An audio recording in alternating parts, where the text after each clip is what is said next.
Good afternoon. Mr. President, fellow delegates and friends, it's an honor to be with you today. And it's wonderful to be here in the great city of New York. Once again, this week, New Yorkers showed us how to be resilient and resolute in the face of violent extremism. On behalf of everybody in this room, let me say directly to the people of New York, you are a model to the world, and we thank you.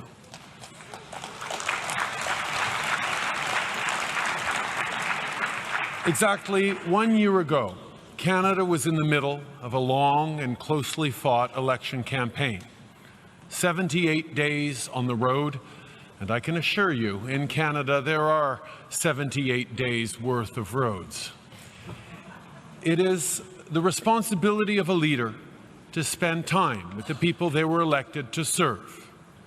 If you want the real stories, you have to go where people live.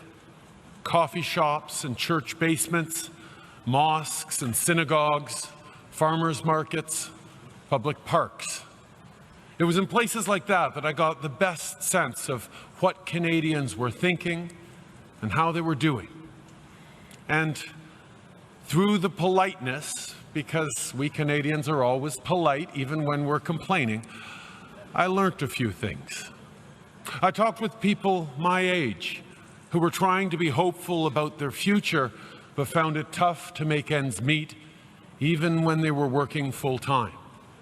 I heard from young Canadians who were frustrated, who told me that they couldn't get a job because they don't have work experience, and they can't get work experience because they don't have a job.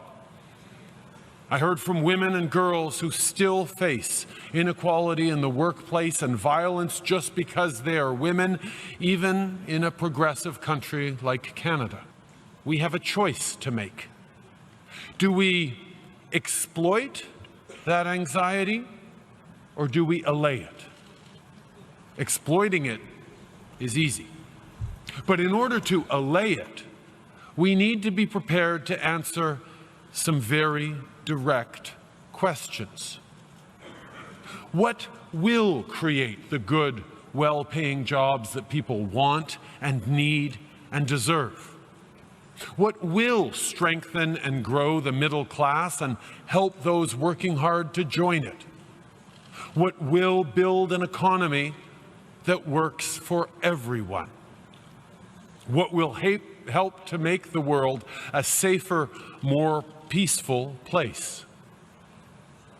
To allay people's anxiety, we need to create economic growth that is broadly shared, because a fair and successful world is a peaceful one. We need to focus on what brings us together, not on what divides us. For Canada, that means re-engaging in global affairs through institutions like the United Nations.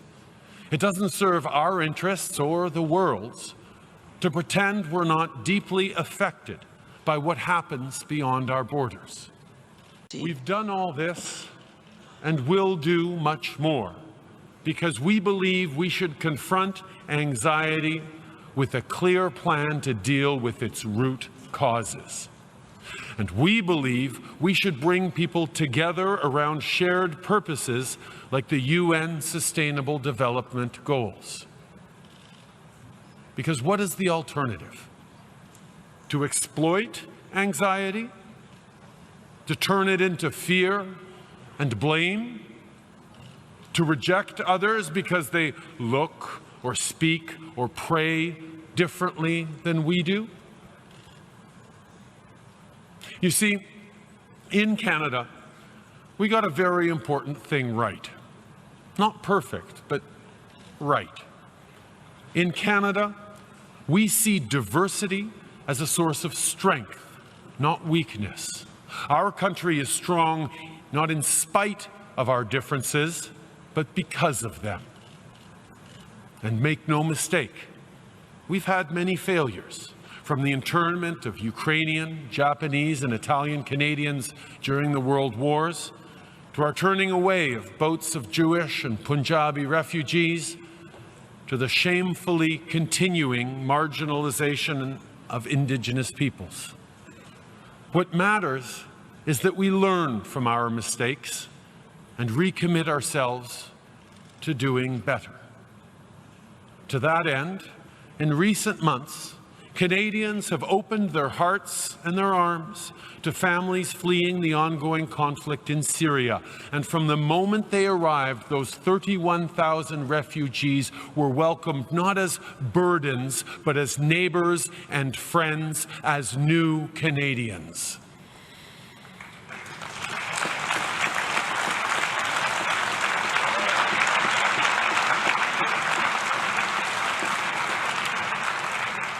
Refugees are people with the same hopes and dreams as our own citizens. But while our people have felt anxiety, Syrians faced catastrophe. Do you want to know where the Syrian middle class is? Well, they're living in refugee camps in Turkey, Lebanon, and Jordan. They're moving across Europe looking for a place to set down roots, to get their kids back into school, to find steady work, and to become productive citizens. Refugee camps are teeming with Syria's middle class. Doctors and lawyers, teachers and entrepreneurs. They're well educated, they work hard, they care about their families, they want a better life, a safer and more secure future for their kids, as we all do.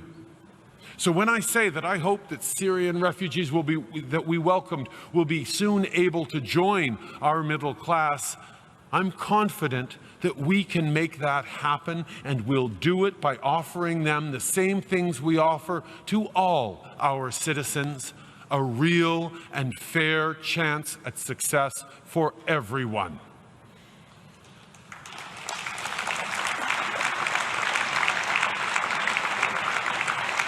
In the end, my friends, there is a choice to be made.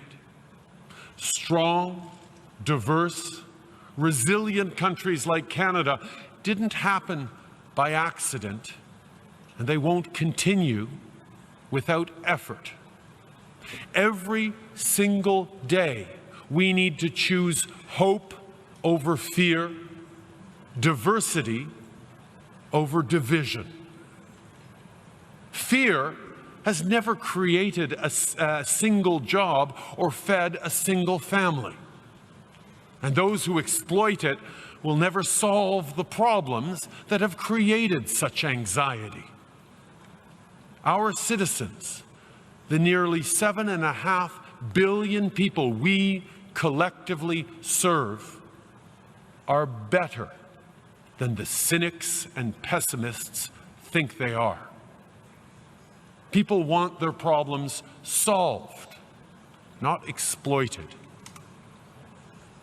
Listen, Canada is a modest country.